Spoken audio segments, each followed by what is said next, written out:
एक समय की बात है। टीनू नाम की लड़की थी जो स्कूल में दिए गए कार्यों में बड़ी रुचि रखती थी।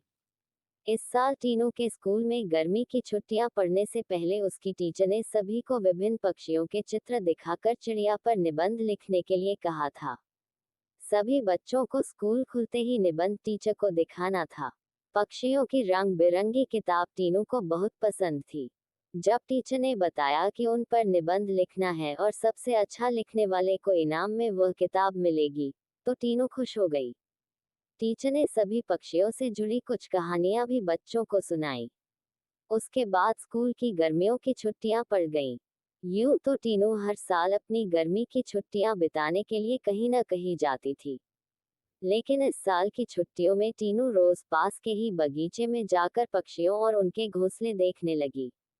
उस बगीचे में गोरैया, दर्जन, लवा जैसे बहुत से पक्षी आते थे। टीनू बगीचे में आने वाली हर चिड़िया को पहचानने की कोशिश करती और उन्हें गौर देखती रहती। टीनू देखती थी कि हर चिड़िया एक एक घास, पत्ती, पंख आदि को जोड़कर कैसे अपना घोंसला बना रही है। उसके मन में होता था कि चिड़िया को घोंसला बनाने के लिए कितनी मेहनत करनी पड़ती है। टीनू चाहती थी कि वो किसी तरह से उन पक्षियों की मदद करे।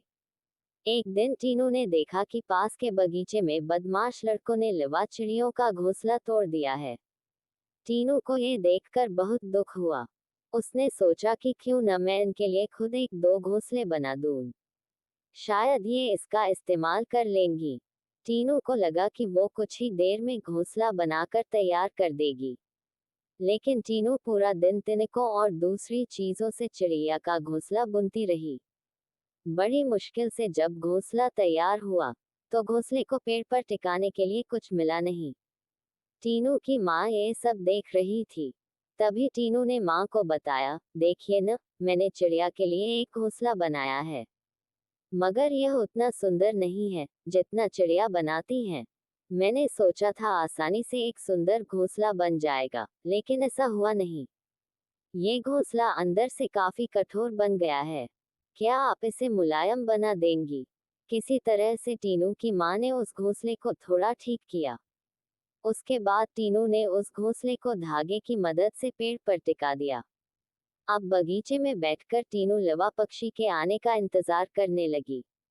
वो पक्षी बगीचे में आए तो, लेकिन टीनू द्वारा बनाया गया घोंसला उन्होंने इस्तेमाल नहीं किया। टीनू के साथ उसकी माँ भी बगीचे में आई थी।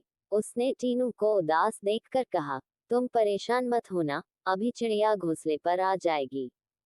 तभी एक लवा पक्षी ने आकर टीनू द्वारा बनाए गए घोंसले को तोड़ दिया। अब टीनू ने मुंह लटका लिया। तब उसे उसकी माँ ने समझाया कि तुम्हें दुखी नहीं होना चाहिए। देखो, तुम्हारे द्वारा इस्तेमाल की गई चीजों से ही लवा पक्षी अपने लिए घोंसला बना रहे हैं। हो सकता है कि इन्हें दूसरों का बनाया हुआ घोंसला पसंद नहीं आता हो। दुखी मन से टीनू ने कहा, माँ मैं अपने स्कूल के निबंध में ये सब कुछ लिखूंगी। कुछ देर बाद टीनू ने कहा, माँ आपने देखा कि लवा पक्षी अपना घर झाड़ियों में बना रहे हैं।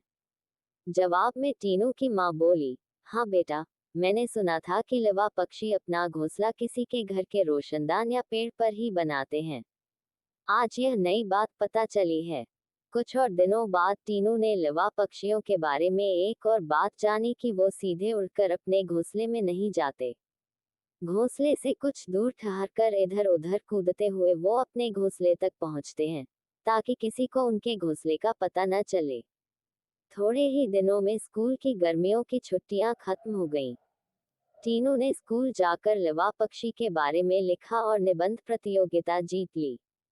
इनाम में मनपसंद चिड़ियों वाली किताब मिलने पर टीनू खुश हो गई। प्रतियोगिता जीतने के बाद भी टीनू रोज चिड़ियों की चहचहाहट सुनने के लिए उस बगीचे में जाकर घंटों बैठती है, मानो उसकी चिड़ियों के साथ दोस्ती हो गई हो। कहानी से सीख। चिड़िया के घोंसले की कहानी से यह सीख मिलती है कि छोटी छोटी बात पर मन दुखी नहीं करना चाहिए। साथ ही आसपास की चीजों पर गौर करने से हमें काफी कुछ नया जानने को मिलता है। Like, comment, share, subscribe. देखने के लिए धन्यवाद।